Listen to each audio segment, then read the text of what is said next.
Hello everyone, it is Mark Berman from TVMI. I am at the W Hotel in New York City with Let's Go. Thank you very much. Very nice to meet you. Very nice meeting you. You, of course, are the star of Hardcore Porn.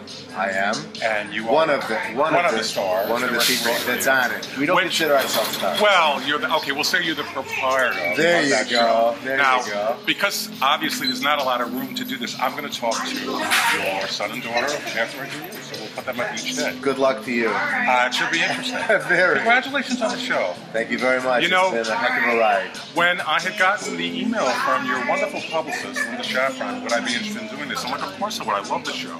How did the whole thing get started?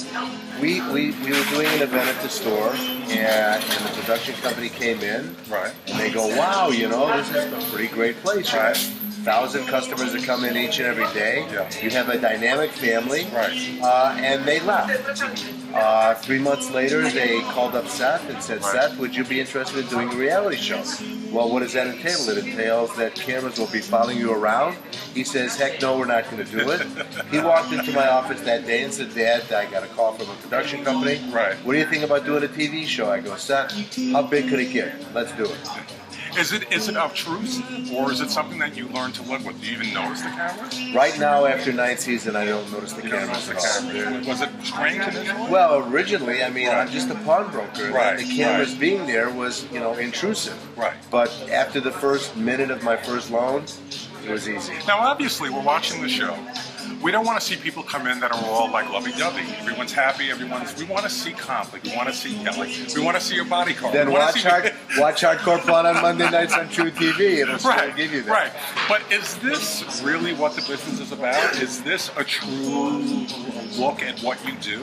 We're pawnbrokers. We deal with people's emotions. Emotions take over, and it gets the better of them, and you just happen to see it on Monday nights at 10 o'clock. So before the show began, this was already happening. You had these people come in, they didn't get a good deal, they weren't happy, they threw a tantrum, they got tossed out. So these things happen. That's why the production company thought it would be a great show to do on television. There's 40,000 items in this show, there's 40,000 stories, so it makes a great show.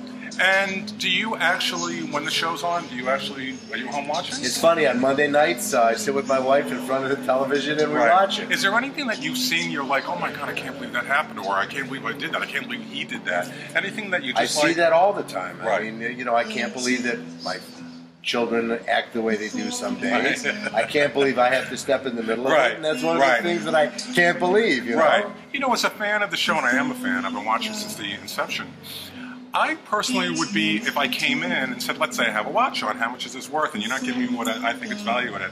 I'm not going to go crazy or go ballistic because I know what's going to happen. I'm going to get tossed out of there. But people do that all the time. People do that all the time. You know? Because they don't realize that that's really going to happen. It's funny because some days when fans of the show come in from all around the world, they go, wow, we hope that we can see somebody get thrown out. Little do they know that, you know, it's reality. So it's not just a reality show that documents things happening. It really happens. So sometimes it gets out of hand. I'm actually really awestruck sitting here because I'm really into these docuseries. And how has this changed your life? I mean, obviously you go places you recognize. People know you. They have, you know, how has it changed your life?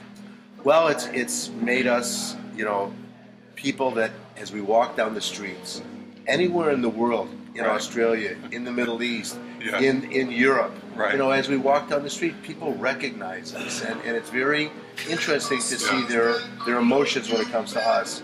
My my wife has been a fan. She's your fan. No, she is definitely not my fan. She still tells me to take out the rubbish. But we go to Dancing with the Stars every finale. Oh, do you? And she's always starstruck, you know, taking pictures with everybody. Now when we go, all those celebrities want to take pictures with me. So it's been a crazy ride. Unbelievable. I wrote a New York Times bestseller called For What It's Worth, Business Wisdom from a Pawnbroker. So how has Hardcore Porn changed my life? In ways that were unimaginable. Has it changed the way that you're running the business? Is it basically day to day you're doing what you're normally doing? Obviously, I never changed it. You know, TV isn't going to change me into changing my business, so it had no effect on the business whatsoever. Now, are you concerned? Do you follow the ratings? Do you come in the morning after the show aired and say, "How did we do? Give me the overnight." What happened? At 4 o'clock, TV by the numbers is a regular on my computer. So yeah, we understand it now. It's very important to us. Right. The demo is important. The ratings are important. You know, if you don't have good ratings, you're not going to be on TV. Right. So it's really important to us. We've been on 9 seasons so far, so the end is not even in sight. How many episodes do you have this season? It's 13 a season. It started originally with 8. But it ends up to be now 13 for a season, then you do a back order of 13, and we have over 170 shows done. It's been a great run.